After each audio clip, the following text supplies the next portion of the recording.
Last but not the least, Rajendra Khetan.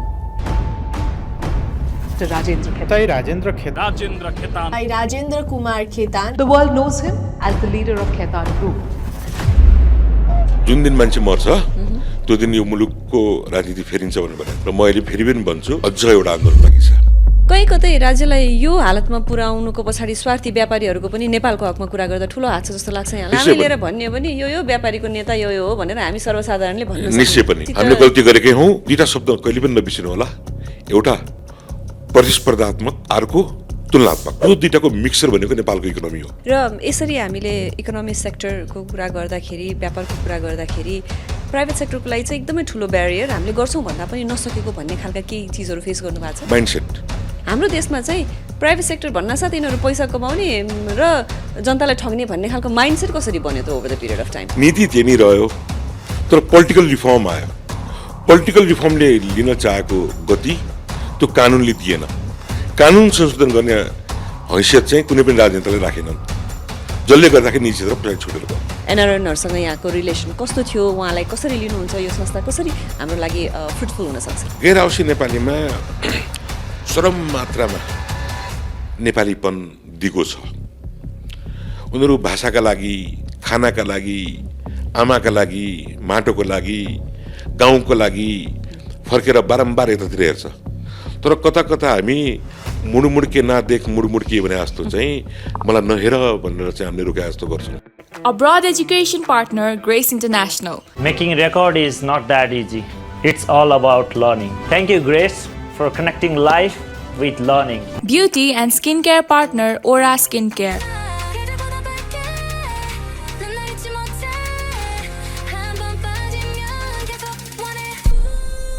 Natural Gems partner RDS Gems and Antique. हामी कहाँ ग्रह, राशि तथा ज्योतिष परामर्शका अनुसार रत्नहरू, रिङ्स, लकेट्स र आवश्यकता अनुसार कस्टमाइज गरेका डिजाइनहरू पाउन सक्नुहुनेछ। Our supporting partner Mark Homes. Your love. Visit our display home and discover why families trust Mark Q Homes. Authentic taste partner Amako Achar. Luxury lifestyle decor partner Antique Darbar. Digital print media partner Quality Printout. Tech and innovation partner Tech Access. SMS communication partner Akash SMS. Beauty and personal care partner Robin's Den Boutique Salon. Corporate and brand activation partner Events Darbar. Greenery plant decor partner Gamalakar. Our gift hamper partners Motor Seva. Travel partner Sawari Booking. Gift hamper partner Ekwatch. Health service partner Hope Hospital. Gift hamper partner Lumi by San. Ecosystem and hospitality partner iCafe. Hamper partner Amas Creation. Photo studio partner Photo Creation Gazing Lens. Marketing and branding partner Khubility. Production partner Digital Gurkha. Program producer Raise Apex. Rajendra Kumar Khetan नेपालको एक प्रमुख industrialist र business leader हुन्। उहाँको जन्म December 7, 1970 मा काठमाडौँको मक्खनमा भएको हो। खेतन परिवारको थर्ड जेनेरेसनबाट आएका राजेन्द्रले सानोदेखि नै बिजनेस, डिसिप्लिन र इनोभेसनको भ्याल्यु सिक्दै हुर्केका हुन्। उनले आदर्श विद्या मन्दिर ललितपुरबाट स्कुलिङ कम्प्लिट गरे र त्रिभुवन युनिभर्सिटी एफिलिएटेड कलेजबाट हायर एजुकेसन लिए। एजुकेसन र फ्यामिली ब्याकग्राउन्डको कम्बिनेसनले उनलाई अर्ली नै लिडरसिपको लागि प्रिपेयर गरेको थियो। आज राजेन्द्र कुमार खेतन लक्ष्मी ब्याङ्क लिमिटेडको चेयरम्यान हुन्, जहाँ उहाँले नेपालको ब्याङ्किङ सेक्टरमा इनोभेसन र मोडर्नाइजेसन ल्याएर ठुलो योगदान दिनुभएको छ। त्यसै गरी उहाँले प्राइम लाइफ इन्स्योरेन्स र एभरेस्ट इन्स्योरेन्सको पनि लिडरसिप सम्हालेर फाइनान्सियल सेक्टरलाई मजबुत बनाउन सहयोग गरेका छन्। बिजनेस मात्रै होइन, उनको रोल इन्टरनेसनल लेभलमा पनि स्ट्रङ छ। Nepal Britain chamber of commerce and इन्डस्ट्रीको प्रेसिडेन्टको रूपमा उहाँले नेपाल र विदेशी मार्केट बीचमा रिलेसन मजबुत बनाउन काम गरेका छन्। साथै पोर्चुगलको अनररी कन्सल्टको रूपमा पनि उनको डिप्लोमेटिक प्रेजेन्स देख्न सकिन्छ। राजेन्द्र खेतन एक सक्सेसफुल बिजनेसम्यान मात्रै होइन, एक सोशली रेस्पोन्सिबल लिडर पनि हुन्। एजुकेसन, हेल्थ र कम्युनिटी डेभलपमेन्टमा उनको इन्भल्भमेन्टले देखाउँछ कि उनको फोकस देशको डेभलपमेन्टमा पनि छ। काठमाडौँ युनिभर्सिटीको सेनेट मेम्बरको रूपमा उहाँले फ्युचर जेनेरेसनलाई सपोर्ट गरिरहेका छन्। पर्सनल लाइफमा उनको सिम्प्लिसिटी र कल्चरल भ्याल्युजले पनि उनलाई अलग बनाउँछ। उनको एस्टिमेटेड नेटवर्थ 150 मिलियनदेखि 500 मिलियन USD सम्म छ, तर उनको रियल आइडेन्टिटी उनको भिजन र लिडरसिप हो। राजेन्द्र कुमार खेतनको स्टोरी हो लेगेसीलाई अघि बढाउने, इनोभेसन ल्याउने र समाजलाई अपलिफ्ट गर्ने एक स्ट्रङ एक्जाम्पल। हजुर, भर्खरै हामीले हाम्रो गेस्टको इन्ट्रोडक्सन हेऱ्यौँ र हामीसँग गेस्ट स्टुडियोमा आइ पनि सक्नु भएको छ। Rajendraji, welcome to our show. Thank you. आरामै हुनुहुन्छ? ठिक छु, यहाँलाई? ठिकठाक छु। अहिले कसरी बितिरहेछ यहाँको दिनचर्या? दैनिक जीवन एउटा व्यवसायको लागि व्यवसाय गर्ने नै हो, नाफा कमाउने नै हो। र अहिले चाहिँ नाफा कमाउनुभन्दा क्यापिटल गेन भन्छौँ हामी। सम्पत्तिलाई चाहिँ अझ उजागर गर्ने, नाफा नहेर्ने र सम्पत्तिलाई चाहिँ लङ टर्म मिड टर्ममा चाहिँ कहाँसम्म पुर्याउने त, त्यो कुराको ब्याकवर्ड क्यालकुलेसनको आधारमा व्यापारलाई बढाउने तरिका हुन्छ। त्यसको रिफर्म र डिजिटल युजमा जुन कम्प्याटेबिलिटी आइरहेछ त्यसैमा व्यस्त हुन्छ। भने जस्तै के गरिराखेको छ त अहिले? अहिले अब एआईको जमाना र डिजिटल प्लेटफर्मले गर्दाखेरि चाहिँ हामीले हरेक गरिरहेको कामलाई चाहिँ डिजिटल्ली कन्भर्ट गर्ने, त्यसलाई एआईमा इन्हान्स गर्ने र डिजिटल प्लेटफर्मबाट हुनसक्ने व्यवसायलाई अँगालेर डिजिटलको माध्यमबाट ग्रासरुटसम्म पुग्ने व्यवसाय के हुनसक्छ भन्ने कुराको अध्ययनमा चाहिँ हामीहरू चाहिँ काम गरिरहेछौँ। म जहिले पनि क्युरियस हुन्छु के सुन्दाखेरि कस्तो के सोध्या होला जस्तो लाग्छ होला, तर यो बिजनेस पिपलहरूको चाहिँ यो दिमाग अलिक छुट्टै तरिकाले डेभलप भए हुन्छ हो। कुन राइट टाइममा समयअनुसार कसरी अगाडि बढ्ने र कसरी त्यसलाई आफ्नो फन्ड्सलाई म्याक्सिमाइज गर्ने भन्ने, त्यो कसरी ठ्याक्क राइट टाइममा यो गर्दा ठिक हुन्छ भनेर आउँछ। यसो अब बेलुका घर जाँदाखेरि चाहिँ आमाले पहिला दिन बच्चाहरू आउँछ भनेर खानाको सुरसार गरे हुन्छ नि। स्कुलमा 10 बजे पुग्दा टिचरहरूले आजको क्लास सुरु गरौँ भन्ने सुरसार गरे हुन्छ नि त। त्यस्तै हामी पनि बिहान 9-10 बज्ने बेलामा आजको के छ, मार्केट कसो छ, अन्तर्राष्ट्रिय राष्ट्रिय बजार के छ, र आज ओपनिङ के हुन्छ, क्लोजिङ के होला, आजको फन्ड म्यानेजमेन्ट कसरी होला, आज कसरी पैसा उठाउनु पर्ने बाँकी छ, आज कसलाई तिर्नुपर्ने बाँकी छ भन्ने कुरामा माइन्डसेटै त्यहाँ जाने भएकोले त्यो क्यालकुलेसन गर्ने क्रममा चाहिँ त्यसलाई डेभलप गरेर क्यापिटलाइज गर्ने, त्यसलाई प्रफिटेबिलिटीतिर लैजाने, त्यसलाई ब्याङ्केबल बनाउने र त्यसलाई चाहिँ क्यापिटल गेनतिर पुल गर्ने चाहिँ आफै क्यालकुलेट चाहिँ सफल रूपमा चाहिँ हुँदो रहेछ। भनेपछि एउटा स्कुल पढाउने टिचरले पनि यी चिजहरूलाई प्रायोरिटाइज गरेर दिनदिन यो गर्न थाल्यो भने ऊ पनि व्यापारी बन्न सक्यो। यो कुनै स्पेसल फर्मुला होइन, नभनौँ, तर त्यसलाई चाहिँ सोसल एन्टरप्रेन्योरशिप चाहिँ भनिन्छ होइन। हरेक काम भनौँ न, आमाले घरमा खाना बनाउनेदेखि लिएर स्कुलमा टिचरले पढाउनेसम्म र मैले गर्ने व्यापारसम्ममा, या तपाईँले आज यहाँ बसेर मलाई चाहिँ ग्रिल गर्ने बेलासम्म होइन, यो सबै कुरालाई हेर्ने हो भने यो कुरा आपसमा चाहिँ व्यवस्थापनसँग जोडिएको छ।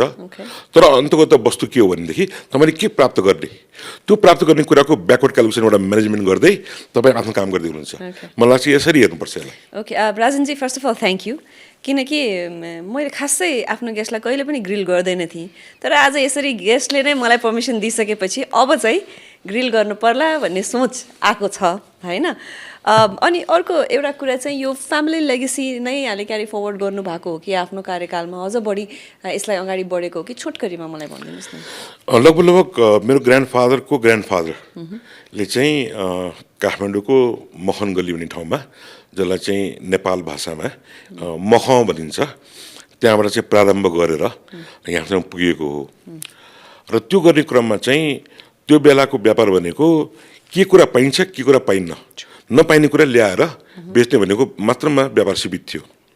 त्यसपछि चाइना इन्डिया ओपन अप भयो, त्यसले कमोडिटीहरू दियो, त्यसले एउटा फेज लिएर आयो। त्यसपछि 46 सालको मुभमेन्ट पछि इकोनोमी रिफर्म भयो, इकोनोमी ओपन अप भयो।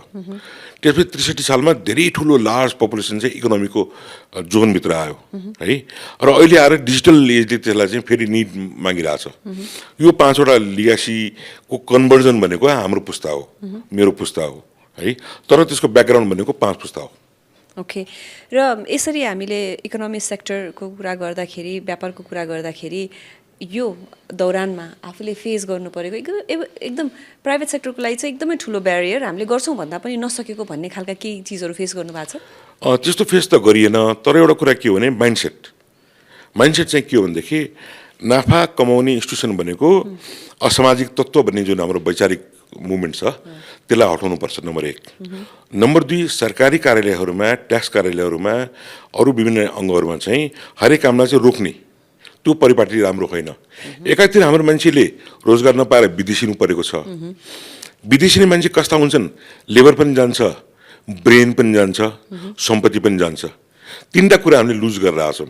त्यसलाई यहाँ अपर्च्युनिटी दिने मान्छेलाई चाहिँ गाली गर्ने र उनीलाई चाहिँ बाहिर जान दिने, त्यो कुरा चाहिँ एकअर्काका समानता होइन, एकअर्काका परिपूरक होइनन्, एकअर्काका नातागोता होइनन्। त्यसले गर्दाखेरि त्यसलाई पूरकतामा ल्याउनु पर्यो भन्ने चाहिँ हाम्रो जिकिर हो। यो कसरी यस्तो, किनकि अरू देशहरूमा पनि प्राइभेट सेक्टरलाई त अलिकति प्राइभेट सेक्टरले धेरै गभर्मेन्ट सँगसँगै गएर देशको विकासमा ठुलो हात खेलेको हुन्छ नि होइन। हाम्रो देशमा चाहिँ प्राइभेट सेक्टर भन्नासाथ यिनीहरू पैसा कमाउने र जनतालाई ठग्ने भन्ने खालको माइन्डसेट कसरी बन्यो त over the period of time? अब यस्तो भयो, बेलायतको अधीनतामा भारत, पाकिस्तान, बङ्गलादेश, श्रीलङ्का लगायतका मुलुकहरूमा चाहिँ रिफर्म हामी त धेरै पहिला आयो। 150 वर्ष 200 वर्षदेखि नै प्राइभेट सेक्टरसँग रिलेटेड एक्टिभिटीहरू भइरहेको थियो। त्यहाँ चाहिँ टाटाहरू, बजाजहरू, बिर्लाहरूले चाहिँ त्यसलाई एक्सेल गरेर लग्यो है। र उनीहरूको कुरा गभर्मेन्टले सुन्यो, किन उनीहरूको पनि एउटा किसिमको प्रेजेन्स थियो। हामी कहाँ चाहिँ कस्तो भयो भनेदेखि डेमोक्रेसी नै थिएन होइन। 2002-03 सालमा कम्युनिस्ट मुभमेन्टले कलकत्तामा, बनारसमा काङ्ग्रेस मुभमेन्टले जब इभोल्युसन लिएर आयो नि, त्यो लिएर आएपछि फेरि गएर हामी पञ्चायत व्यवस्थामा फर्क्यौँ है। त्यसपछि 46 साल आयो, 63 साल आयो। यो सबै क्रममा के हो भने कानुन चाहिँ त्यही नै रह्यो, नीति त्यही नै रह्यो, तर पोलिटिकल रिफर्म आयो। पोलिटिकल रिफर्मले लिन चाहेको गति त्यो कानुनले दिएन। कानुन संशोधन गर्ने हैसियत चाहिँ कुनै पनि राजनेताले राखेनन्, जसले गर्दाखेरि निजी क्षेत्र पछाडि छुटेर गयो। त्यो कुराको माइन्डसेट भनेको आजको मानसिकता हो। अहिले भर्खरै नयाँ पोलिटिकल सिनारियो हाम्रो देशमा आएको छ। As a business person, as from this field आफूले भोगेका कमी कमजोरीहरू थिए, अहिले अब अगाडि बढ्दाखेरि चाहिँ कसरी जान्छ होला जस्तो लाग्छ? यहाँको अजम्सन कस्तो छ? पहिलो दिनै अर्थमन्त्रीले 15वटा कानुन चाहिँ हामीलाई यो चाहिन्न भनेर भन्नुभयो। त्यो हामीले 20औं वर्षदेखि भन्दै आएको कुराहरू थियो होइन। यो सबैको पछाडि कथा छ। कथा के छ भनेदेखि रामेश्वर खनालजी निवर्तमान अर्थमन्त्रीले 1.5 वर्ष पहिला गरेको अध्ययनमा नेपालको इकोनोमिक सेक्टरको सबै कुरा लगभग सबै कुरा परेको थियो। तर उहाँको पालामा उहाँले प्रारम्भ गरे पनि त्यसलाई इम्प्लिमेन्ट गर्न पाउनु भएको थिएन, किनभने संसद थिएन, उहाँका लिमिटेसन्सहरू थिए, निर्वाचन, र त्यो सबै कुरा बुझ्ने मन्त्रीमण्डल सम्भवतः थिएन। आज सरकार जवाबदेहिता छ नि त, उसले कमिटमेन्ट गरेको छ नि त, उसँग त सर्भिस गर्नको लागि चाहिँ रेडी डकुमेन्टहरू पाइयो। त्यो पनि कस्तो मान्छेसँग, रामेश्वर खनाली जस्तो अर्थशास्त्र बुझेको, त्यही काम गरेको र अनुभव गरेको व्यक्तिले दिएको कुरामा सरकारले टेकेर अगाडि बढ्ने हो भने त धेरै कुराहरू हुनसक्छ। त्यो कुराको प्रारम्भ चाहिँ भएको जस्तो हामीले अनुभूति गरेका छौँ। र त्यति मात्र होइन, निजी क्षेत्रसँग भेट्ने क्रममा पनि एभेन्सी सेनाले जुन मेसेज लिएर आयो त्यो पनि धेरै पोजिटिभ छ है। र हामी आशावादी पनि छौँ है। हेर्नुहोस्, एउटा कुरा चाहिँ के हो भने, चाहे समाजवादको यात्रा होस्, चाहे पुँजीवादको यात्रा होस्, चाहे समतामूलक समाजको निर्माणको कुरा होस्, बेसिकली जबसम्म तपाईँले रेभेन्यू जेनेरेट गर्नुहुन्न, इम्प्लोइमेन्ट जेनेरेट गर्नुहुन्न र विकासमा त्यसलाई परिमार्जन गर्नुहुन्न, कुनै पनि काम अगाडि बढ्न सक्दैन। यो काम सरकारले गर्ने निश्चय पनि होइन, भन्दा निजी क्षेत्रले गर्ने भएकोले निजी क्षेत्रलाई अनुकूल हुने र सरकारलाई दायित्व नपर्ने होइन, एउटा सबल अर्थतन्त्रको रूपमा यसलाई लैजाने हो भने वाइ नट। अब हामीसँग प्रब्लम छ, हामीलाई थाहा छ। जस्तै कुराकानी गर्दाखेरि हामीले सल्युसन पनि यो हो भनेर भन्छौँ। जस्तै अहिलेकै हकमा कुरा गर्ने हो भने हामीहरूको रेभेन्यू 665.02 बिलियन रहेछ, तर हाम्रो एक्सपेन्डिचर फेरि त्योभन्दा निकै धेरै 801.37 बिलियन छ। अनि यो ग्याप कहिलेकाहीँ हामीले पुरा गर्नलाई ऋण लिएर अनि पुरा गरेको देखाउँछौँ। के छ त यत्रो ठुलो ग्याप हामीले कसरी पुरा गर्न सकिन्छ? रेभेन्यूलाई मेरो विचारमा 5 वर्षमा 3 फोल्ड बढाउन सकिन्छ। खर्चलाई हामीले 3 फोल्ड घटाउनुपर्छ। यत्रो म्यान पावर जुन राज्यसँग छ नि, त्यसको आवश्यकता छैन। तपाईँलाई एउटा कामको लागि एउटा सरकारी गभर्नमेन्ट सेक्टरको मात्र कुरा गऱ्यौँ हामीले। गभर्नमेन्ट सेक्टरले खर्च घटाउने, प्राइभेट सेक्टरले रेभेन्यू बढाउने, दुईटा कुरा गरे। ओके यो 3 फोल्ड हामीले खर्च घटाउनुपर्छ भन्ने कुरालाई यो भन्दै गर्दा म्यान पावर बढी भयो भन्नुभयो यता हजुर म्यान पावर र अफिस एक्सपेन्डिचर गभर्मेन्टको छ जुन भेरिएबल एक्सपेन्डिचर छ त्यो घटाउनुपर्छ ओके अनि बिजनेस सेक्टरसँग कसरी रिलेट गर्नुभयो बिजनेस सेक्टरसँग रेभेन्यू बढाउनको लागि विकास गर्नको लागि बिजनेस अपर्च्युनिटी सिक गर्ने होइन राष्ट्रिय अन्तर्राष्ट्रिय बजार खोल्ने एक्सपोर्ट थाल्ने इम्पोर्ट कम गर्दै लैजाने कृषिलाई बढाउने टुरिज्मलाई बढाउने तपाईँलाई थाहा छ हाम्रो अराइभल महिनाको 1 लाख पनि छैन एभरेजमा टुरिस्ट अराइभल है हाम्रो कोठा महिनाको लागि 3 लाखको सेरोफेरोमा छ भन्दा 1,80,000 कोठा हाम्रो ब्याकेन्ड भएर बसिरहेको छ सो 3 फोल्ड टुरिज्ममा आउन सक्छ कृषिमा हामी हरेक कुरा आयात गर्छौँ अनि यत्रो जग्गा हाम्रो नेपालमा छरिएर बसेको छ त्यहाँ कृषिलाई अलिकति हामी सहयोग गर्न सक्दैनौँ यही कुरा मैले एकजना प्राइभेट सेक्टरको मान्छेसँग भन्दाखेरि उहाँले के भन्नुहुन्थ्यो भने सहिताजी जहिले पनि हामीले सानै बेलादेखि नेपाल कृषि प्रधान देश हो भनेर पढ्दै आयौँ तर रियालिटीमा के हुन्छ भने हामीले उत्पादन गरेको आलुभन्दा हामीलाई आयात गरेको आलु किन्दा यति सस्तो पर्छ अनि त्यो भयो भने बरु हामीले त्यो बाँकी भएको पैसा त अरू सेक्टर जस्तो आइटीहरू यस्तोमा फोकस गर्न सकिन्छ भन्नुहुन्थ्यो अनि त्यो चाहिँ होइन आयातको लागि यस्तो छ राष्ट्रिय स्वार्थसँग जोडेको विषयमा होइन भन्दा तपाईँले एक्जाम्पल दिनुभयो आलु हाम्रो उत्पादन छ भने त्यो बाहिरबाट आयात हुने आलुमा 25% ट्याक्स लगाउन सकिन्छ अनि महँगो पऱ्यो नि त त्यो है सरकारले युज गर्दैन इन्स्ट्रुमेन्ट किन गरेन भनेदेखि ठुलो मुलुकको दबदबा थियो होला त्यहाँ त्यसलाई रोक्न सक्ने हैसियत त राजनीतिक पक्षको होइन र भन्दा मैले भन्न खोजेको चाहिँ के हो भने पोलिसी लेभलमा जे कुराको राष्ट्रिय उत्पादन छ त्यसलाई प्रोटेक्सन गर्ने र त्यसको अगेन्स्टको इम्पोर्टलाई ट्याक्सले गाँस्ने अनि जे कुरा हाम्रो उत्पादन छैन त्यो राज्यलाई के भन्यो भने ल तिम्रो चाहिँ मेरो उत्पादन छैन तिमी पठाऊ मेरो उत्पादन छ तिमीले पठाउन पाउँदैनौ म ट्याक्स लाउँछु सक्यो सो आजको दिनसम्ममा हाम्रो देशको यो सिचुएसन हुनुको पछाडि चाहिँ पोलिटिकल सेक्टर अनस्टेबल भएर र उनीहरूले राम्ररी काम नगरेर हो त्यसरी दोष दिन त कसैलाई मिल्दैन तर म एउटा कुरा चाहिँ के भन्छु भने प्रष्ट रूपमा चाहिँ पोलिटिकल विलको कमी चाहिँ हो अनि यो पोलिटिकल विलको कमी हुनुको पछाडि चाहिँ त्यतिखेर फेरि व्यापारीहरूले पनि कयौँ कालखण्डमा यी पोलिटिकल लिडर्सहरूलाई आफ्नो बेनिफिटको लागि युज गरेका पनि त छन् निश्चय पनि होइन अब नामै लिएर भन्ने पनि यो व्यापारीको नेता यो हो भनेर हामी सर्वसाधारणले भन्न सक्छौँ निश्चय पनि भनेपछि त दोषी हामीले गल्ती गरेकै हौँ हामीले आफ्नो स्वार्थमा मुलुकलाई दोहोऱ्याएकै हौँ होइन पोलिटिकल विल नभएर राज्यले निर्णय नदिन सकेकै हो ठुला मुलुकहरू अगाडि दबेर राज्यले हाम्रो उत्पादनलाई प्रोडक्सन नदिएकै हो हामीले हाम्रो एबिलिटीबाट एक्सपोर्ट नबढाएकै हो बढाउन नसकेकै हो आयातलाई कम गर्न नसकेकै हो है यो सबै समस्या त हुँदै हो अनि यो समाजमा हुर्किएको र जब आफूलाई पर्छ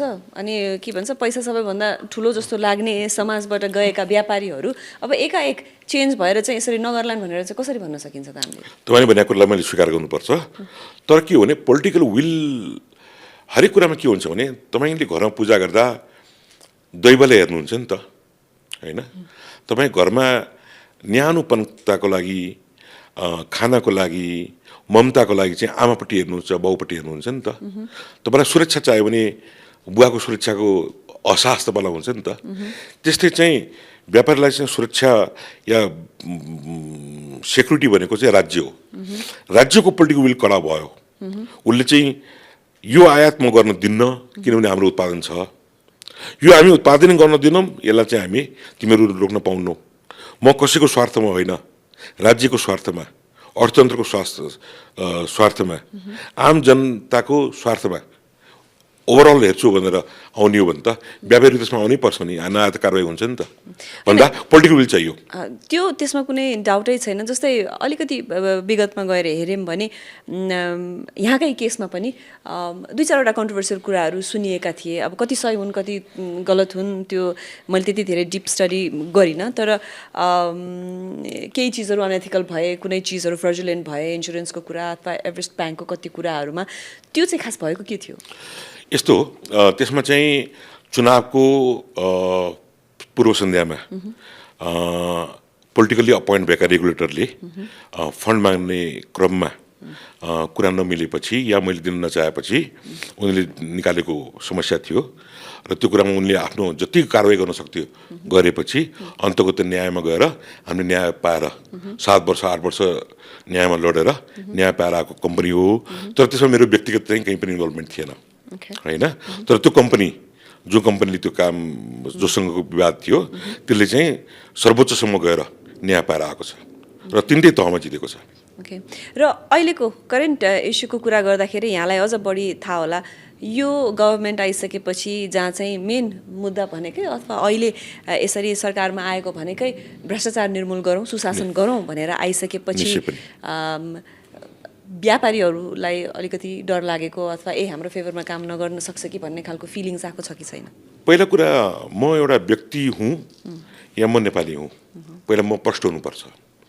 म नेपाली हुँ, समग्र समाज विकास हुन्छ भने एउटा सामान्य मान्छेले जागिर पाउँदा उसले खर्च गर्छ, परिवार पाल्छ, बच्चालाई पढाउँछ होइन, अनि उसले एउटा मान्छे अर्को इम्प्लोइमेन्ट जेनेरेट गर्छ अनि तलको बेस स्ट्रङ हुन्छ। त्यो बेस स्ट्रङ भएपछि त्यसको अन्तर्गत बेनिफिट त पिरामिडले लिन्छ है।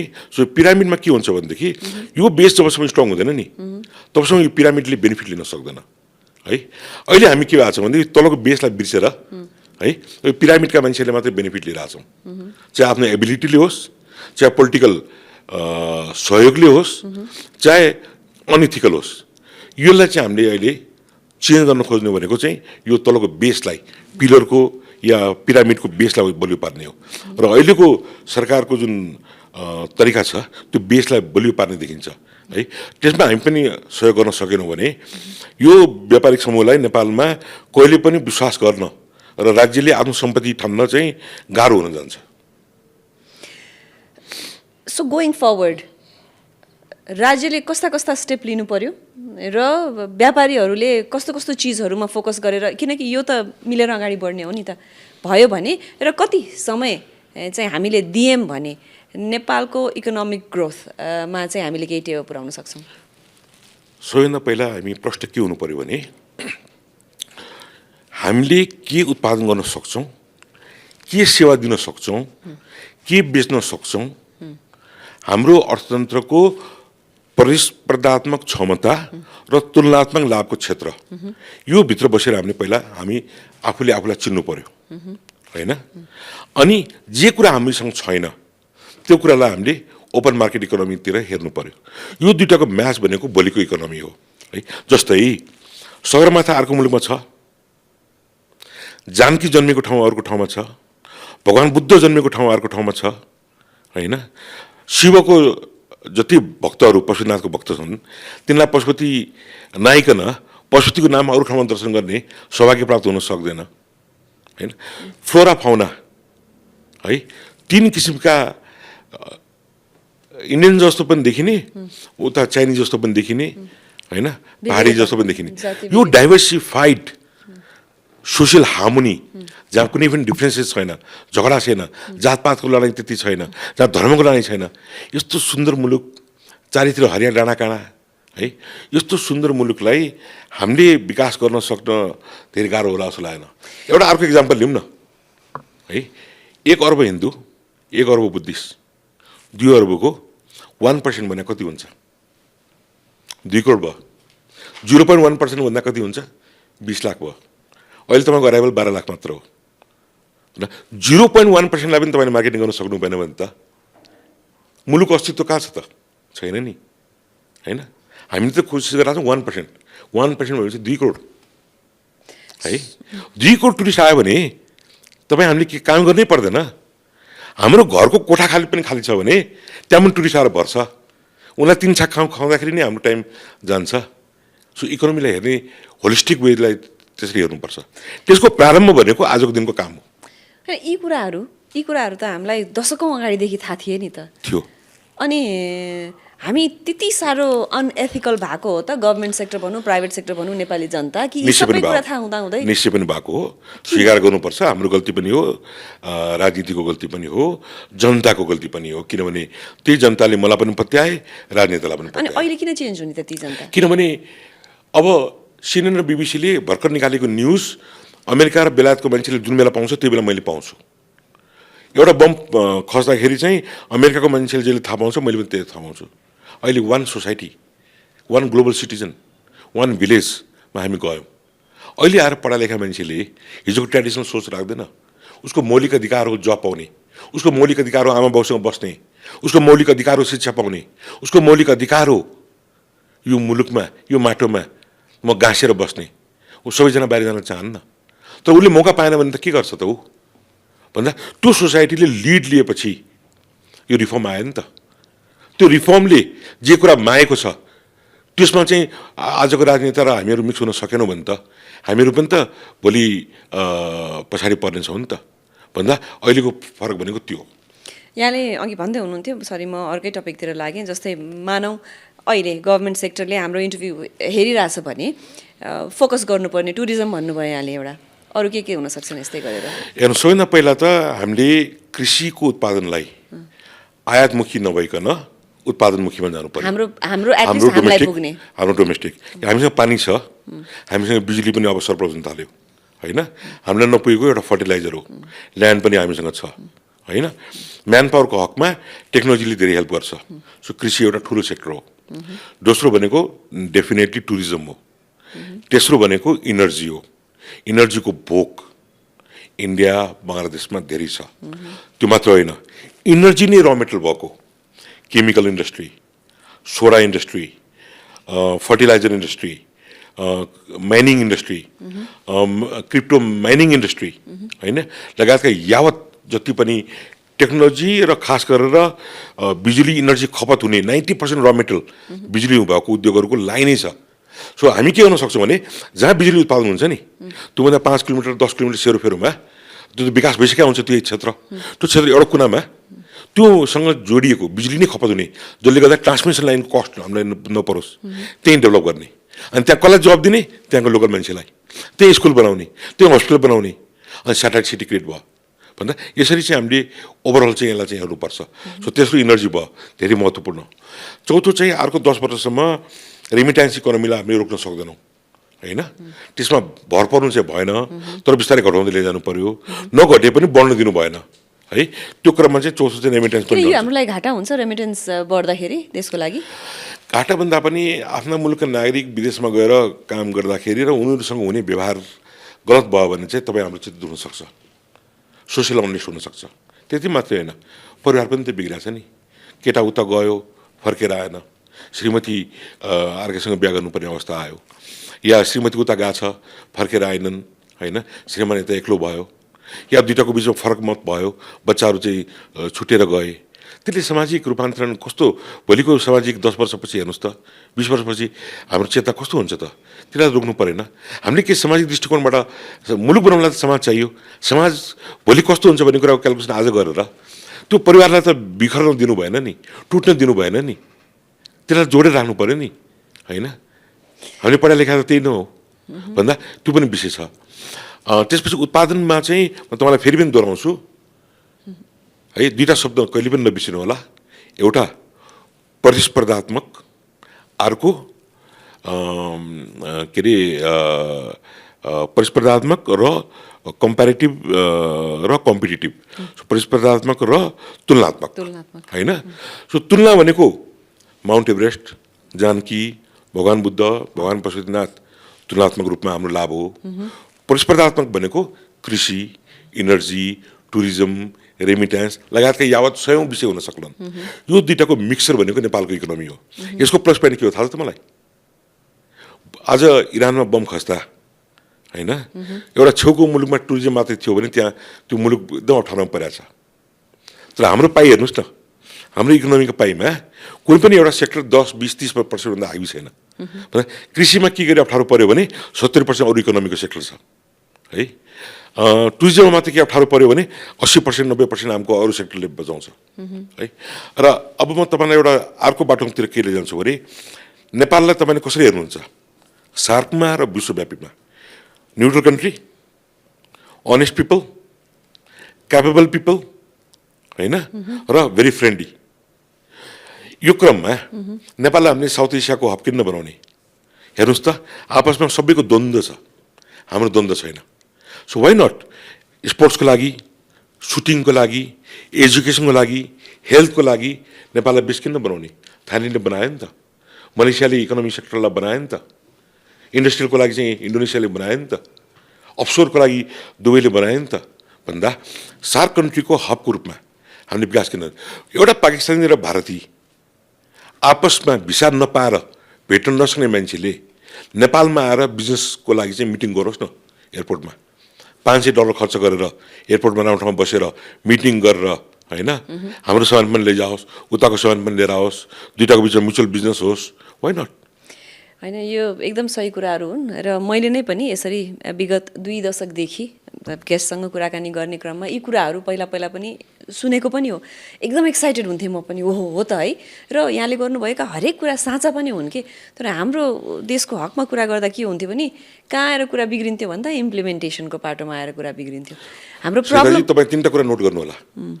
राजनीतिक परिवर्तन आयो, होइन, अब ब्युरोक्रेसीले त्यसलाई साथ दिनु पर्यो, नभए ब्युरोक्रेसीमा आमूल परिवर्तन चाहियो। तेस्रो कुरा, यो राजनीतिकले काम गर्दा र ब्युरोक्रेसीले साथ दिँदा त्यसलाई चाहिँ नि कानुन, निर्देशिका, नियम, निर्देशन, यो चारैवटा पनि रिफर्म हुनुपर्छ र सर्ट टाइममा हुनुपर्छ, होइन।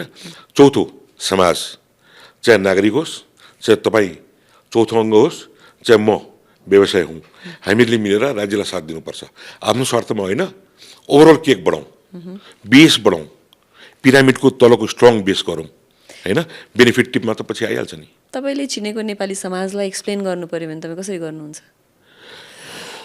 बच्चाको भविष्यको लागि, भोलिको हाम्रो परिवार र समाज र मुलुकको हितको लागि, सबल अर्थतन्त्र लिनको लागि आजको दिनमा चाल्ने कदम र त्यो कदमले ल्याउने रिफर्म, ल्याउने प्रोस्पेरिटी, ल्याउने सबलताले भोलिको त्यो हाम्रो भविष्यको जगबलियो पार्ने भएकोले आज हामी मिलेर मुलुकलाई काम गर्न सकेनौँ, होइन भने हामी भोलि फेल हुने भएकोले है, आज नै जसरी राजनीति जाग्यो, जनता जागे, तपाईँ हामी जाग्न जरुरी छ। यो अहिलेको यो चेन्जेस, पोलिटिकल चेन्जेसलाई यहाँले हेर्दाखेरि जस्तो कस्तो फिल भएको छ? जस्तो मैले कतिजना व्यापारीहरू अथवा कतिजना प्राइभेट सेक्टरका मान्छेले चाहिँ अलिकति चित्त नबुझाएको पनि त देखेकी छु नि त, होइन। यहाँले पर्सनली कसरी हेर्नु भएको छ? म त यसलाई स्वाभाविक रूपमा लिएको छु। जुन दिन फेसबुक बन्द भयो त्यो दिन अब सरकार ढल्छ भनेर मैले मेरो साथीहरूलाई भनिसकेको थिएँ। जुन दिन मान्छे मर्छ त्यो दिन यो मुलुकको राजनीति फेरिन्छ भनेर भनेको थिएँ र म अहिले फेरि पनि भन्छु। अस्ति मैले हाम्रो सिलल भाइको पोडकास्टमा पनि भनेको थिएँ, अझ एउटा आन्दोलन बाँकी छ। त्यो आन्दोलनले यो राजनीतिक परिवर्तनलाई अझ माथि उचाइमा लैजानको लागि, चाहिने रिफर्मको लागि सहयोग नगर्ने मान्छेहरूलाई छेउमा पारेर रिफर्मका सहयोगी मित्रलाई चाहिँ अगाडि ल्याएर काँचुली फेर्छ र काँचुली चाहिँ मुलुकको फेरिन्छ। अब त्यसको लागि अहिलेको सरकारले ड्राइभ गरेर लैजाने एउटा विकल्प छ, हामी सबैले साथ दिने। हामी रेजिस्ट गऱ्यौँ भनेदेखि अर्को एउटा चाहिँ असहनीय मुभमेन्ट चाहिँ मैले देखेको छु। त्यसैले मुलुकको नोक्सान हुन दिने या अहिलेको राजनेताले चाहेको अवस्थामा साथ दिएर घुल मिलिएर, होइन, मुलुकलाई निकास दिने, यो कुरा तपाईँ हामी जस्ता नागरिकको टाउकोमा लायबिलिटीको रूपमा र निर्णायक पक्षको प्रश्न चाहिँ हामीलाई सोधिरहेछ। मुलुकलाई राम्रो हुन्छ, देशलाई अगाडि बढाउँ भन्ने हिसाबले गभर्मेन्ट आइराख्दाखेरि यो नचाहने कस्ता खालका व्यक्ति हुन्छन् होला? स्वार्थ, अलिक स्वार्थ हुन्छ। मेरो स्वार्थ हुन्छ मेरो बिजनेस नघटोस्। तर मैले के बिर्सिन्छु भनेदेखि मुलुकको बिजनेस बढ्यो भने त मेरो बिजनेस बढ्छ नि त। त्यो बिर्सेर म मेरो तपाईँको एउटा सानो इक्जाम्पल, घरको बाहिर सडक चौडो गर्नलाई मान्छे आउँछ, मान्छे झगडा गर्छ, पिटापिटी गर्छ, तर सडक चौडो हुने बित्तिकै त्यो जग्गाको मूल्य उसले गरेको आना, इन्ची, स्क्वायर फिट लुज गरेको भन्दा उसले त्यो जग्गाको चौडोले गर्दा उसको प्राइस जुन निस्केल हुन्छ नि त्यो हाई हुन्छ। यो दुईवटा वैचारिक एकअर्काका अपोजिसनको रूपमा छन् कि यो वैचारिक द्वन्द्वमा हामी फसिरहेछौँ। यसलाई प्रश्न त हाम्रो फादरले गर्नु पर्यो नि, घरको हेडले गर्नु पर्यो नि त, होइन। त्यो भनेको आजको राजनीतिले सबैलाई बुझाउनु पर्यो र हामीले बुझ्नु पर्यो। होइन अहिले हामी यो कस्तो कस्तो बेला पनि भयौँ भने सबैजना फ्रस्ट्रेटेड नेपालीहरूलाई अहिले एउटा सानो आशाको किरण त पलाएको छ नि। निश्चय पनि अब केही राम्रो हुन्छ कि यङ्गर जेनेरेसनदेखि लिएर होस् हरेक तबकाका व्यक्तिहरूले त्यो फिल गरेका छन् र यस्तो भइहाल्छ भनेर हामीले त्यसको बारेमा कुरा गर्नको लागि पनि अलिकति अहेड अफ टाइम नै भयो बिकज भर्खर गभर्मेन्ट फर्म भएको छ। यही कुराकानीलाई हामी फेरि केही वर्षपछि फेरि निरन्तरता दिउँला पनि र अहिलेको यसो हामीले जियोपोलिटिकली नै हेऱ्यौँ भने पनि मिडल इस्टको यो द्वन्द्व यो सबै कुराले व्यापारीहरूलाई कतिको असहज बनाइरहेको छ। मूल्य बढ्छ, पेट्रोल बढ्छ, डिजेल बढ्छ, डलरको भाउ हेर्नुहोस् न 152 पुग्यो है। मैले 2010मा एउटा ठुलो सेयर सेल गर्दाखेरि 70-75 रुपियाँको डलर थियो, आज डबल भयो होइन। भन्दा दोहोरो अङ्कले 15 वर्षमा डलरको भाउ बढ्यो होइन। त्यो डलरको भावमा किनेको ल्याइएको सामानमा थप ट्याक्स भन्सार अनि भिटी र त्यसमा लाग्ने ट्याक्स बढ्दाखेरि त्यसको क्यास्केडिङ इम्प्याक्ट भन्छौँ हामी, लगभग अझ बढ्छ है। त्यसले महँगाइ बढ्छ। अहिले महँगाइ बढ्ने अवस्थामा मुलुक छैन, मान्छेले एफोर्ड गर्न सक्दैन।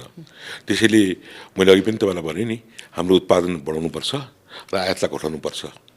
त्यो नै यसको मूल सिद्धान्त हो।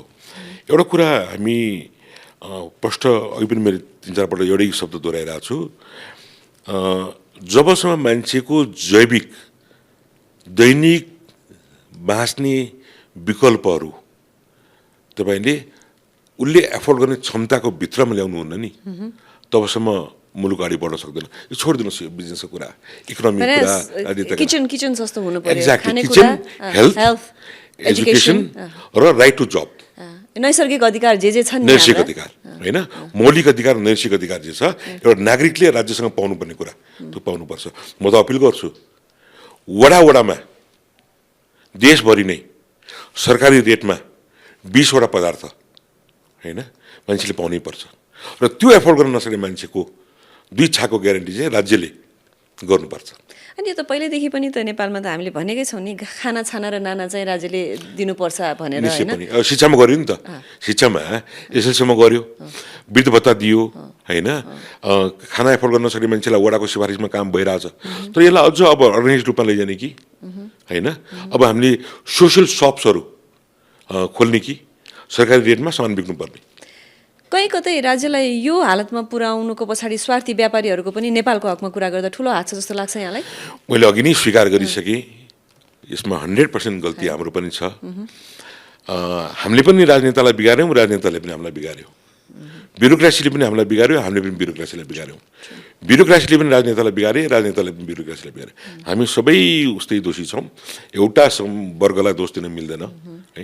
हामीले निजी स्वार्थ हेऱ्यौँ, हामीले के हेऱ्यौँ भनेदेखि मेरो जग्गामा सडक बनाउँदा है मेरो जग्गा मिच्यो भनेर हेऱ्यौँ हामीले, तर त्यो जग्गा चौडो हुँदा मेरो मूल्य बढ्छ, मेरो सम्पत्ति बढ्छ भन्ने कुरा मैले हेरिनँ, मैले के सुविधा पाउँछु भन्ने हेरिनँ। अब त्यो फराकिलो माइन्डसेटबाट काम गर्नुपर्छ भन्ने जिकिर हो। सबैले अनि कस्तो पनि भयो भने अलिकति भिक्टिम प्ले गऱ्यौँ कि, जस्तै मैले यहाँलाई दोष दिने, यहाँले उहाँलाई दोष दिने, उहाँले उहाँलाई दोष दिने, तर ओनरसिप चाहिँ कसैले पनि नलिने। अब हेर्नुहोस् न, चेम्बर मुभमेन्टमा के हुन्छ भने सरकारसँग आज यो निवेदन गर्यो, यो डेलिगेसन गयो होइन, यो लिस्ट चाहियो, सरकारले सहयोग गरेन भन्छ। सरकारको हातमा के छ भन्नुहोस् त? सरकारले लाइसेन्स दिने होइन, फ्याक्ट्री खोल्नलाई पर्मिसन चाहिँदैन, के पनि चाहिँदैन, दर्ता गर्ने हो, ट्याक्समा दर्ता गर्नुहोस्, फ्याक्ट्री खोल्नुहोस्, चलाउनुहोस् भने सरकारसँग किन माग्ने, के माग्नु पर्ने छ र होइन। इन्कम ट्याक्स 25% छ होइन, सरकारले त्यसलाई 20 लिएर आयो झन् होराइजन बढ्छ, 15मा लिएर आयो झन् होराइजन बढ्छ। त्यो सरकारको affordability, number of tax pair 5 वर्षमा कतिमा ल्याउने र त्यो अनुसार स्ल्याब घटाउँदै लैजाने मा छलफल थानौँ होइन।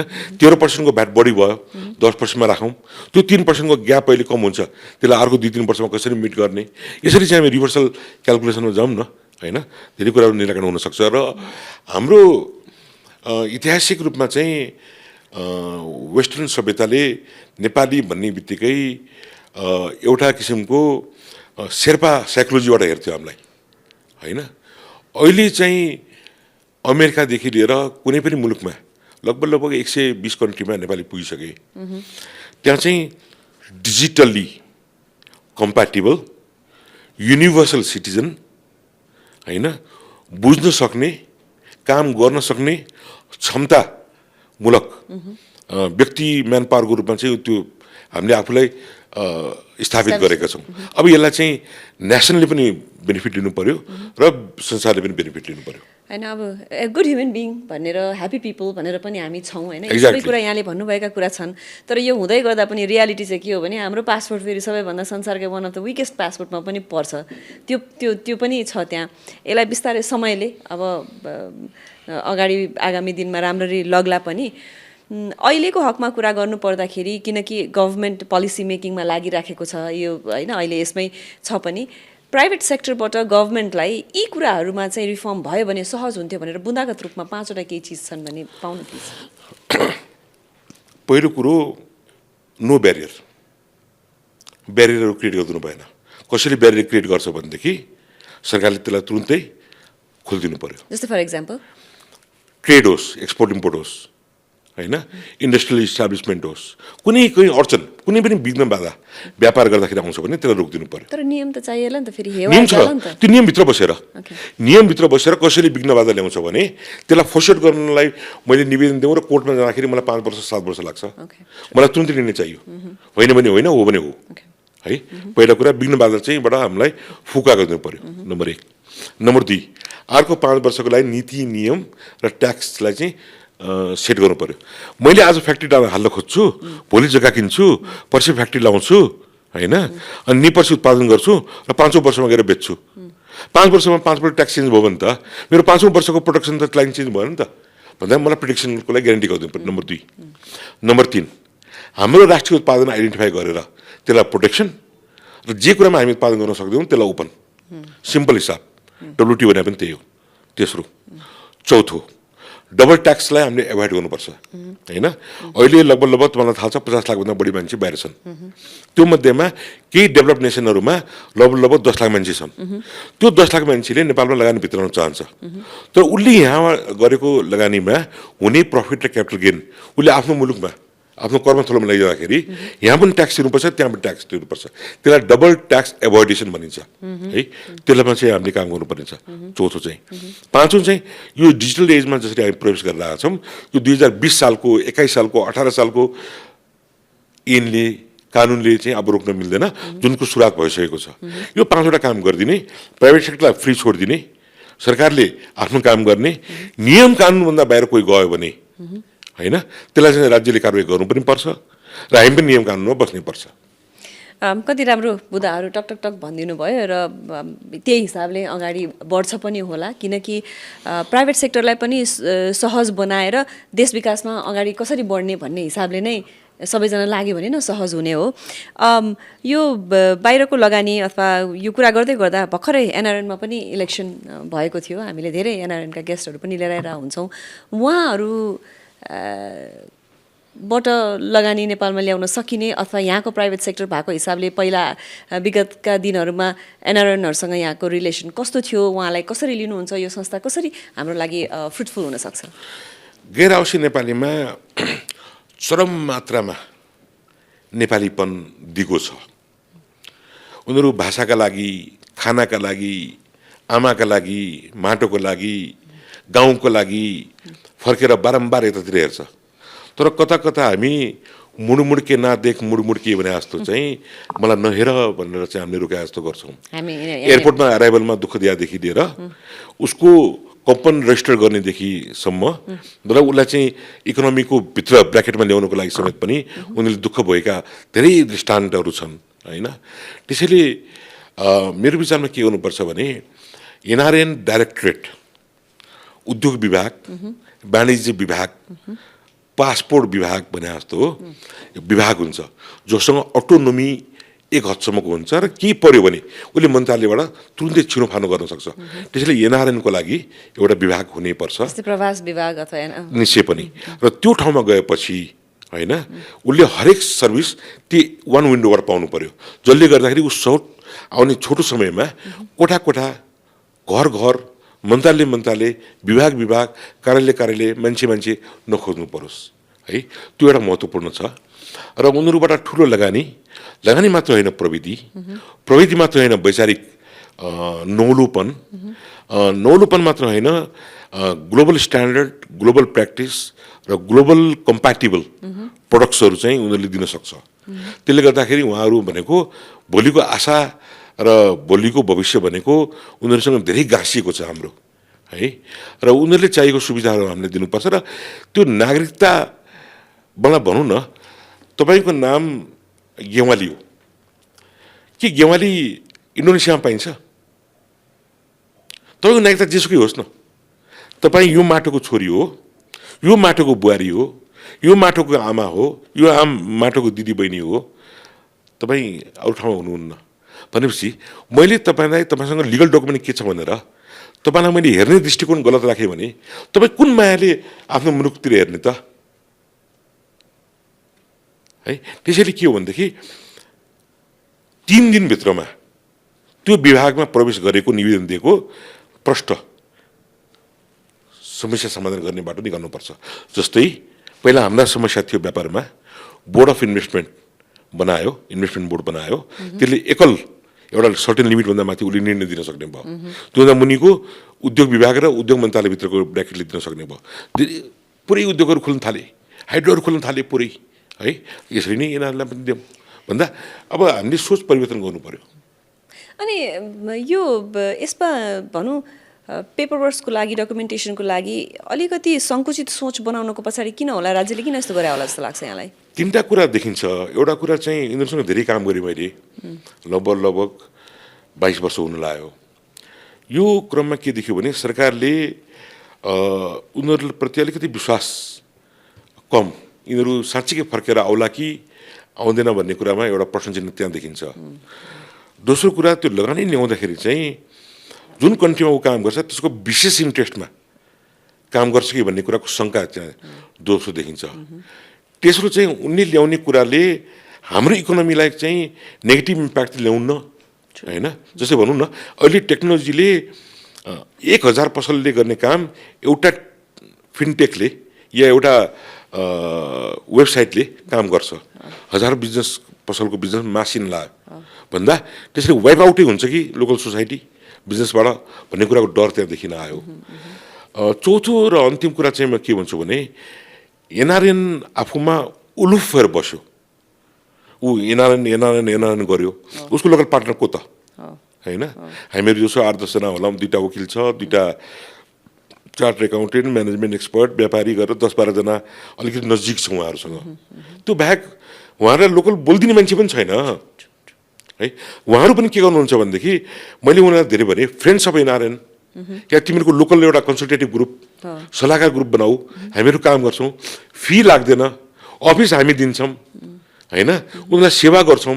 त्यो मान्छेलाई समस्या पर्दा कसैले दुःख दियो भने म गइदिन्छु उनीहरूसँग, होइन। यसो बनाउनु त 20-25 जनाको भन्दाखेरि पनि त्यसमा कहिले पनि उनीहरू पुग्न सकेन। र अन्तगत नेपालको राजनीति सरो टुटफुट, जोड घटाउ, होइन, जातीयता र राजनीतिक पार्टीको अङ्गभङ्ग जसरी उनीहरू मिक्स भए बल्ल अहिले जोडिएका छन्। मुलुक पनि जोडिएको छ राजनीतिक रूपमा, होइन। तपाईँ हामी कुरा गर्दैछौँ जोडिनको लागि भन्दा यो 3टै कुरा, 4वटा कुरा जोडिने क्रममा त अन्तगत बेनिफिट त मुलुकले पाउँछ नि, होइन। त्यसको लागि एनआरएन भनेको अभिन्न अङ्ग हो मुलुकको। थ्याङ्क यू, होइन। पक्कै पनि यो आशाको किरण यसरी जुन हिसाबले पलाएको छ, मैले भने नि हामी हल्का फ्रस्ट्रेट भइसकेको मान्छेलाई पनि के होला कि भन्नु, त्यो आफैमा एउटा अचिभमेन्ट हो जस्तो लाग्छ मलाई। तपाईँलाई नेपालको इतिहास हेर्ने हो भने तपाईँ यो बिहाहरू हुँदाखेरि के लाउनुहुन्छ ज्वेलरीको रूपमा मलाई भन्नुहोस् त? म बिहामा सुनको गहना, पोते लाउँछौँ धेरै जस्तो, त्यो तिलहरी। ल मैले तपाईँलाई समातेँ, तिलहरी र पोते। तिलहरी पोतेको फोटो तपाईँ लिएर आजभन्दा 5000 वर्ष पहिले सिन्धु सभ्यतामा त्यो बेलाको गहनालाई कम्पेयर गरेर हेर्नुहोस् त, 90% उस्तै पाउनुहुन्छ तपाईँ भन्दा कतै न कतै हामी जोडिएका छौँ, होइन। यस्तै यो नेपाल आजभन्दा प्रि हिस्ट्री एजमा चाहिँ हाम्रो काठमाडौँको बाङ्गीमुढामा हो क्यारे ऐतिहासिक ठाउँ छ त्यहाँ सिन्धु घाटीका बेलाका जुन आर्ट र लेखन थियो नि त्यो त्यहाँ पाइएको छ भन्छ। भन्दा यो 5000 वर्षको इतिहासलाई हामीले ल्याएर 100 वर्षमा 150 वर्षमा सीमित गरिदिएका छौँ कि, होइन। भन्दाखेरि हामी त साँच्चै के भन्ने हो भने बेस्ट अफ द ब्लेन्ड। अहिलेको इरानियनहरू पनि हाम्रा पुर्खा, अहिलेको टिबेटन प्लेटु पनि हाम्रा पुर्खा, येल्लो रिभरको करिबन 1000 किलोमिटरको पुरै डायमिटर भएका मान्छे पनि हाम्रा पुर्खा है। तमिलनाडुसम्म साउथ इन्डियाको एक्सट्रिम पार्टसम्म यी हाम्रा पुर्खा है। त्यो मान्छेहरूसँग या उनीहरू हाम्रा बच्चा भनौँ होइन।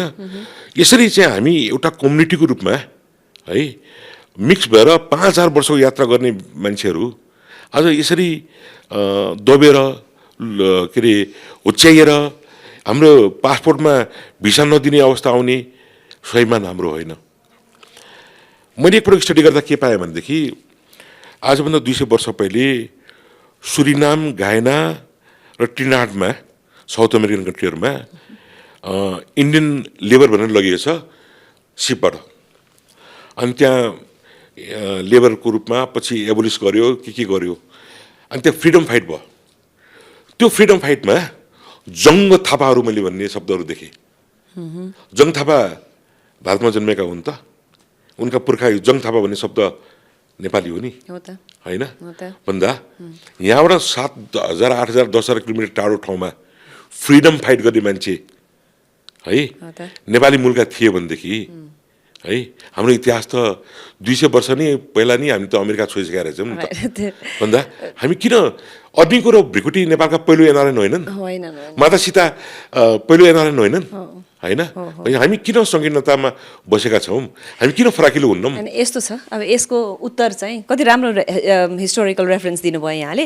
यसको उत्तर चाहिँ कस्तो छ भने मैले अघि नै भनेको जस्तो जातको, क्षेत्रको, वर्गको, धर्मको आधारमा यी पोलिटिसियन्सहरूले आफ्नो फाइदाको लागि हामीलाई हरेकचोटि युज गर्दै गए, हामी युज हुँदै आयौँ र हामी लास्टमा यहाँ आइपुगेको चाहिँ यसको लागि हो जस्तो लाग्छ मलाई है। तर राजनीतिको मात्रै दोष नदिउँ, हामीले चाहिँ स्वार्थ समूह भनौँ, मेरो पनि स्वार्थ होला होइन, राजनीतिको स्वार्थ पनि छ। अनि इन्फ्लुएन्स भयौँ नि त, इन्फ्लुएन्स हुनु पनि त हाम्रो आफ्नो होइन, इन्फ्लुएन्स पनि भयौँ, इन्फ्लुएन्स पनि हामीले गऱ्यौँ, त्यो गलत थियो। अनि इन्फ्लुएन्स किन भयौँ भने यसले गरेको यसलाई सपोर्ट गऱ्यौँ भने त भोलि हामीलाई फाइदा हुन्छ भनेर त हामी इन्फ्लुएन्स भयौँ। हामी दुइटैको गल्ती हो। अब अलिकति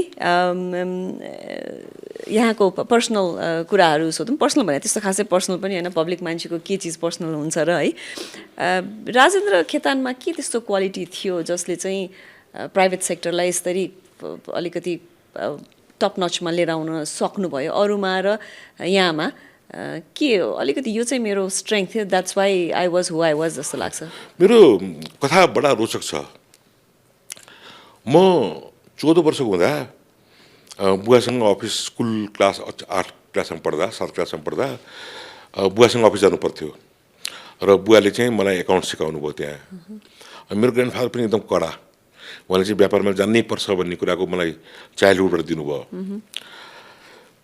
45 सालमा नेपालको पहिलो गभर्नर, पहिलो अर्थ सचिव भएको हिमालय शमशेर राणा,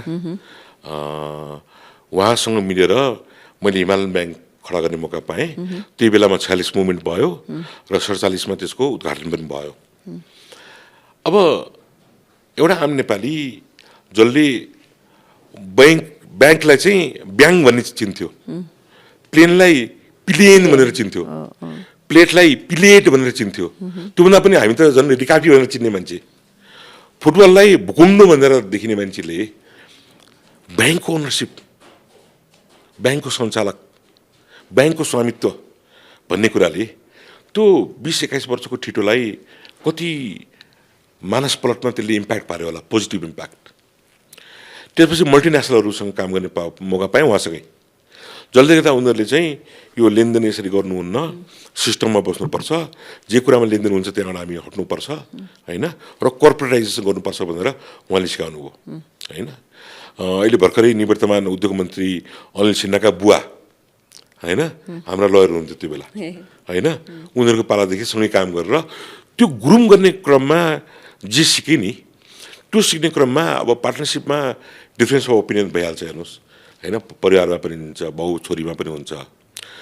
त्यो गर्दा गर्दा मलाई चाहिँ मेरो आफ्नै हुनुपर्छ भन्ने पनि लाग्यो होइन। लागेपछि मैले लक्ष्मी ब्याङ्कको नीव हालेँ र लक्ष्मी ब्याङ्कको नियम हालेपछि धेरै किसिमको त्यसमा परिमार्जनहरू हुँदै हुँदै आजको दिनमा ग्रुप अफ कम्पनीज लक्ष्मी ब्याङ्कको चाहिँ Lakshmi sunrise bank and group भनेर चाहिँ एउटा खडा भउन गयो है। हाम्रोमा 3टा कुरा चाहिँ विशेषता छ। पहिलो कुरा हामी वित्तीय क्षेत्र बाहेक अरू सेक्टरमा छैनौँ। Okay. सो हाम्रो एकदम फोकस हुन्छ Focus त्यहाँ। भयो, true. नम्बर 2, भोलिको ट्रान्सफर्म के हो त भन्ने कुरालाई हामीले अँगालेर आज हाम्रो काम सुरु गरिसकेका हुन्छौँ। आजको लागि भनौँ डिजिटल एज भनौँ होइन, इक्जाम्पल दिँदाखेरि। दोस्रो कुरा, तेस्रो कुरा चाहिँ हामी लायबिलिटी फ्री होइन। हाम्रो लायबिलिटी भनेको अरू व्यापारीहरूको चाहिँ 60% लोन 40% इक्विटी हुन्छ, हाम्रो चाहिँ 95% इक्विटी 5% लोन हुन्छ। भन्दाखेरि हामी त्यो रिस्क जोनभन्दा बाहिर बस्न चाहन्छौँ कि क्याटास्ट्रोफिक पऱ्यो भने म चाहिँ मेरो बाबुबाजेको इज्जत फाल्नु नपरोस् होइन, उनको आत्मालाई मैले चोट नपुर्याउँ होइन। यो मुलुकमा प्रमाणित गर्ने गरी भोलि मैले दोषको भाग भरियाको रूपमा चाहिँ मैले बोक्नु नपरोस् भन्ने वैचारिक मुभमेन्टबाट चाहिँ लायबिलिटीलाई कम, रिस्कलाई कम, कर्पोरेट सेक्टरलाई बढी इम्पोर्टेन्स र म्याक्सिमम गुड ह्युमन रिसोर्सेससँग बसेर बरु you pay them high, pay into lot of technology transformation तर वी एक्सेल इट भन्ने लाइनमा चाहिँ काम गर्दाखेरि चाहिँ मेरो अहिलेको एजेन्डा भनेकै त्यही लाइनमा मात्रै हुन्छ। ओके, हामीले कति धेरै कुराकानी गऱ्यौँ उहाँसँग, कति धेरै कुराहरू सिक्ने पनि मौका पायौँ। बिस्तारै हामी कार्यक्रमको अन्त्यतिर आइसकेका छौँ। छोटकरीमा मलाई सोध्न मन लागेको, अहिले करेन्टली यहाँ चाहिँ पोर्चुगलको अनररी कन्सुलेट हुनुहुन्छ है, अनि यो यसमा चाहिँ आफ्नो योगदान के हुन्छ, नेपालको इमेजलाई कसरी अपलिफ्ट गर्न सकिन्छ अथवा के छ यहाँको भूमिका छोटकरीमा? हजुर, छैन पहिला चाहिँ के हो भनेदेखि जुन कन्ट्रीले अर्को मुलुकमा राजदूतावास खडा गर्न सक्दैन, चाहे बजेटरी इस्यु होस्, चाहे म्यान पावर इस्यु होस्, चाहे भौगोलिक स्थिति होस्, चाहे कुनै कारण होस्, त्यहाँ चाहिँ त्यहाँको लोकल सिटिजन या आफ्नो सिटिजनलाई अनरीको रूपमा राख्ने चलन छ। यसलाई चाहिँ जेनेभा एग्रिमेन्ट अन्तर्गत ग्लोबल युएन सिस्टमभित्र चाहिँ पर्छ यो। त्यो अन्तर्गत मैले काम गरेको लगभग 27 वर्ष हुन लाग्यो है, एउटै मुलुकलाई रिप्रेजेन्ट गरेको। यसमा मैले धेरै कुरा सिकेँ पनि। मेरो सेवा भनेको के हो भने त्यो मुलुकको नागरिक यहाँ आउँदा उसलाई कुनै पनि अप्ठ्यारो पऱ्यो भनेदेखि घरका छोराछोरीलाई अप्ठ्यारो पर्दा बाबुआमाले जे एक्टिभेट गर्छ नि त्यो मैले गरेर जिम्मा लाउने हो होइन। कोही अस्पतालमा गयो म पुग्नु पऱ्यो, कोही डेथ भयो मैले त्यसलाई ठाउँमा पुऱ्याउनु पऱ्यो होइन, कसैको पासपोर्ट चोरी भयो मान्छे हरायो मैले खोज्नु पऱ्यो, कोही ट्रेकिङमा गएको छ खोज्यो हरायो त्यसलाई, यो सबै गार्जियनको अभिभावकको भूमिका हो, मेरो प्राइमरी जब हो। सेकेन्ड जब भनेको त्यो कन्ट्रीलाई मैले प्रमोट गर्ने हो। थर्ड मेरो लायबिलिटी के आउँछ भनेदेखि यो मुलुकको इकोनोमी र यो मुलुकसँग त्यो मुलुकसँग के हुनसक्छ भन्ने कुरामा एकअर्कालाई खबर गर्ने, तर कमर्सियली इन्भल्भ नहुने। किन मैले एउटा राज्यलाई प्रतिनिधित्व गरेको छु, एउटा राज्यले मलाई एक्सेप्ट गरेको छ, त्यहाँ मेरो निजी स्वार्थ नराखिकन मैले दुईटा कन्ट्रीलाई जोड्ने काम चाहिँ मैले गर्नुपर्छ होइन। त्यो तेस्रो काम चाहिँ मेरो त्यो हो। चौथो कुरा चाहिँ कि डिप्लोमेटिक सर्कलमा नेपालको छवि नबिग्रिने गरी अब न्युजमा धेरै कुरा आउँछ होइन, भोलि नेपालमा यो भयो त्यो भयो भन्देला होइन। अब इन्डियन टिभीमा भयो भने ड्रागन इज इटिङ नेपाल भनिदिन्छ, चाइनामा गयो भनेदेखि होइन the western country has diluted Nepal भनिदिन्छ।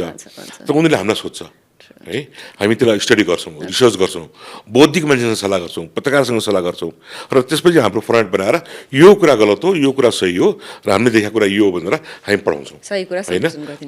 त्यो कुरामा उनीहरूको हाम्रो प्रतिको विश्वसनीयता धेरै बढ्छ, त्यसले गर्दा राष्ट्रको छवि बनाउन काम लाग्छ।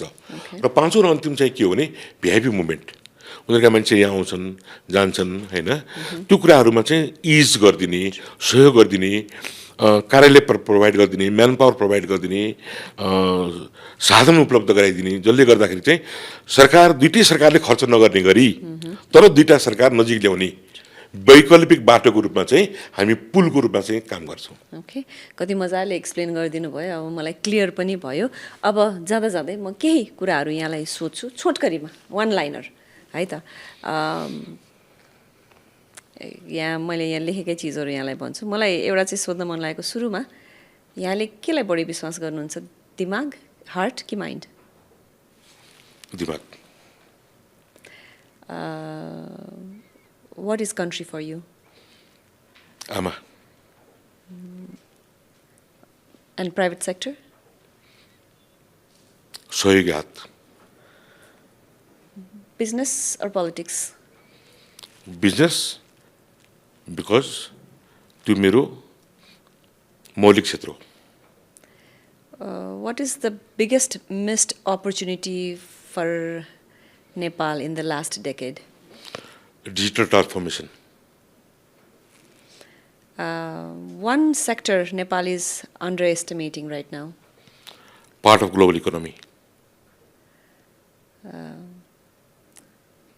Risk or comfort zone stability? Risks, limited risks. Okay. Nepali youth, for them, home or abroad? Home. One policy, if you get a chance, that you would change immediately. Allow any investment. I don't call it FDI. I don't call it domestic investment. Investment is a single word. Seamless. Investment, seamless. Seamless investment. Whatever you take it. What are you scared of the most? Ghost elements. एक liner चाहियो मैले बुझिनँ मलाई explain गर्नु पर्यो एक लाइनमा समग्र स्वार्थ नहेरिकन आफ्नो स्वार्थमा अरूलाई बिगार्ने cost element Have you been victim of that? Many times अहिले पनि हामीले कुरा गऱ्यौँ नि जुन कुरामा मैले न्याय पाएँ होइन या मेरो कम्पनी न्याय पायो त्यहाँ त्यो चुनावको मुखमा आएर पूर्व सन्ध्यामा कसैमाथि आरोप लाउन कसैको सम्मानको कुरा हो त्यो 180 वर्षको हिस्ट्री छ Okay. मेरो ग्रान्डफादरको All right. We're going through your short while answer मा गयौँ हामी फेरि त्यसमा अहिले अफलाइन पनि कुरा गरौँला हैन Are you a morning person or a late night person? Late night person One myth about rich people or businessmen. That they suck blood So that's a myth. त्यसो myth What's life? Life is mixture of three things. One, happy living, responsibility towards your, either you call it family or friends or folks, whatever it is. Okay. Number two, and third and the last one, responsibility as a citizen. Family? Family is a part of the second one, family and friends. Okay. What's love? Love is affection that destroys you or that makes you. Okay. What makes you happy? When I complete my duty, And what would that be? anything that is not pending. If I am due to pay to somebody, I'm unhappy. If I pay somebody, clear the dues, I'm happy. So what makes you unhappy? If any liability is there on my head, that really disturbs me. That's why I'm late night. I complete my work the same day before I sleep. So tomorrow if I don't wake up, nobody can say that there was a due with him. And I assure you.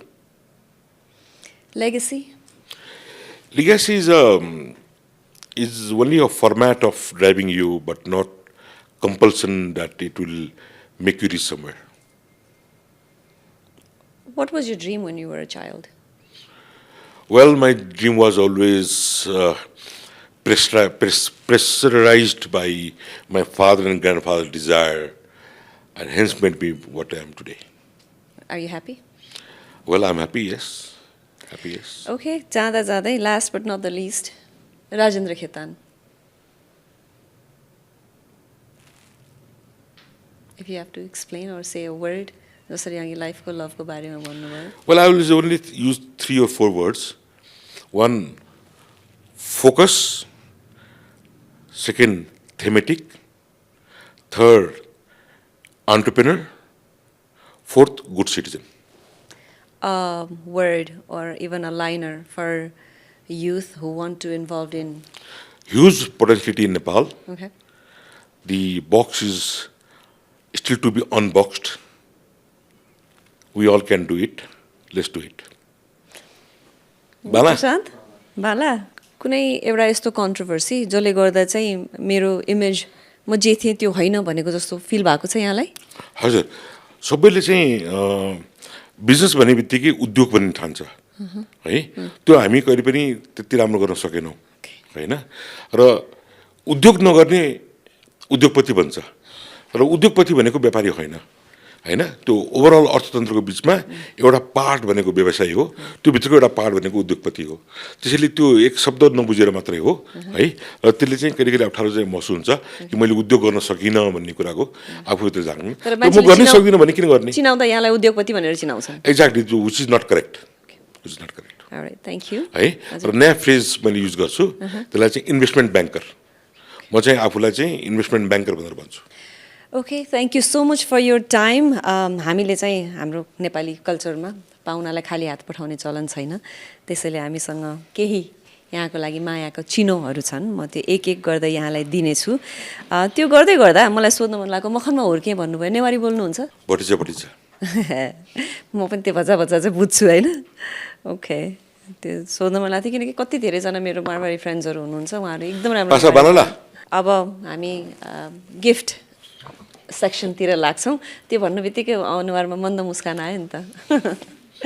All right, हामीसँग आरडिएस James and antique store जुन चाहिँ सिनामङ्गल छ, त्यहाँबाट सानो एउटा मायाको चिनो छ, ओरिजिनल ल्यापिस, यहाँलाई त्यसको ब्रेसलेट छ, please. Thank you so much. यो यस्तो स्टोन्सहरूमा विश्वास गर्नुहुन्छ यहाँ? म गर्दिनँ, Okay. तर this very historical. Okay, if you look at history, मैले नेपालको भने नि सिन्धुको, हजुर, त्यो बेलाको 5वटा कमोडिटी मध्येमा यो पनि एउटा ल्यापिस पनि पर्छ। ल्यापिस पनि ओ नाइस, ओके, ल्यापिस। एकदम Thank you so बुझेको much. गेस्टलाई दिन पाइयो, झन् झन् खुसी लाग्यो। मैले यो बाहिर मगाउने सोचेको थिएँ रेकर्ड राख्नको लागि Okay. है, Now there you go. तर I am so proud of it. Okay. मेरो ड्रिम पुरा भयो। Okay, thank you. यो अलिकति उ गरिदिनुपर्छ होला, होइन, पर्दैन, ओके, पर्दैन। हस् हस्, यो सुन्नु पनि भयो होला यहाँले, म त एकदम युजर पनि हो। आमाको अचार विदेशमै बस्नुहुन्थ्यो, यङ्गर जेनेरेसन, उहाँको आमाको अचारको रेसिपीले गरेर अहिले भाटपटिनीदेखि लिएर सबै स्टोर्सहरूमा पाइन्छ। आमाको अचारको तर्फबाट मिठो मिठो अचार र केही मसलाहरू छन् यहाँलाई। Thank you so much. Thank you आमाको अचार। We are proud of you. हुन त I see you walking around a lot during evening टाइममा देखिरहेको हुन्छु म यहाँलाई, तर पनि मोटरमा त हामी हिँड्छौँ नै, अनि काठमाडौँको बाटो यस्तो छ, त्यही भएर यहाँलाई चाहिँ मोटर सेवाबाट car repair at door steps भनेर 6 महिनाको फ्री सर्भिसको gift voucher. Thank you. Stay happy stay healthy भन्छौँ नि हामी सधैँ, त्यही भएर Manmohan memorial community hospital hope सिनामङ्गलको तर्फबाट यहाँलाई free gift voucher for regular checkup. Thank you so much. Be healthy, live happy. यो चाहिँ कुसुमे रुमाल छ हामीसँग आमाज क्रिएसनको तर्फबाट। इट्स हाम्रो नेपाली ब्रान्ड हो, तर हेल्दी क्लोदिङ ग्लोबल ब्रान्ड भनेर हामीले यसलाई भन्छौँ। यो र गिफ्ट भाउचर यहाँको लागि। Thank you. What a lovely colour. Thank you. सानैदेखि मम्मीले उडाउने कम्मलको याद आयो। हो त, डम्बर कुमारी, हामी यो ढाकाको एकदम युज गर्छौँ नि, खास्टो। अहिले पनि घरमा परिवारमा बच्चा हो भने पहिलो गिफ्ट हामी यही दिन्छौँ। हो हो, Thank you so किनकि much. सफ्ट, तातो, राम्रो नेपाली प्रडक्ट। यसको पनि इतिहास छ, कुनै दिन बनाउला तपाईँलाई। मैले यो हेरेको छु, डम्बर कुमारीको खास्टोको इतिहास भन्नुभएको है होइन। यहाँले। ओके, बङ्गलादेशको क्यापिटल ढाका ओके। र यो ढाका एउटै शब्दबाट जन्म्यो। ए ओके, होला होला, त्यो चाहिँ होला। हुन्छ, यसको बारेमा फेरि हामी अफलाइन बसेर कुराकानी गरौँला। अघि हामीले उद्योगको कुरा गरिरहेको थियौँ। अहिले नेपालमा कोरियन कस्मेटिक्स एकदमै पपुलर छ, तर यो चाहिँ Korean cosmetic made in Nepal, Nepali र प्रडक्ट्सहरू युज गरेर। मेरा कोरियाका मित्र विनोद कुमारजीको प्रोडक्सन हो यो। कोरियाका मित्र विनोद कुमारजीको प्रडक्सन हो, यहाँको लागि। एकचोटि घरमा फिडब्याक लिनु होला है, कस्तो छ भनेर। मेरो छोरीको बिहा भएको थियो अस्ति 1-1.5 महिना पहिला। Okay, see very happy to receive this. Right, thank you. र यो चाहिँ पोखरामा छ, यो म्यानुफ्याक्चर पोखरामा हुन्छ। मलाई एकदम इन्ट्रेस्टिङ लाग्छ यो, यसको सबै वर्ड्सहरू नेपालीमै लेखिएको छ। एक वाच, एक यानि कि नम्बर अङ्क 1 वाच भनेर, टाइम पिस क्रिएटिभिटी भनेर नेपाली कस्टम मेड घडी यहाँको लागि। हेर्नु चन्द्र सूर्य भएको कति राम्रो छ, यो चाहिँ यहाँको लागि हाम्रो तर्फबाट। Thank you so much. राम्रो छ है। नेपाल बाहिर जाँदाखेरि चाहिँ माटोको सम्झना आउँदा रातो झन्डा नदेखिँदा यसले के हदसम्म पनि प्यास चाहिँ यसले बुझाउँछ होला मेरो। धन्यवाद। कति राम्रो रहेछ, फेरि यो कलर पनि राम्रो रहेछ, कालो। म यस्तै मिल्दोजुल्दो चाहिँ ब्रिटिस गोर्खाहरूले गरेको गोर्खावाच चाहिँ प्रयोग गर्छु। प्रयोग गर्नुहुन्छ, ठिक छ। अब यो नेपाल यो वाच पनि प्रयोग गर्नु होला।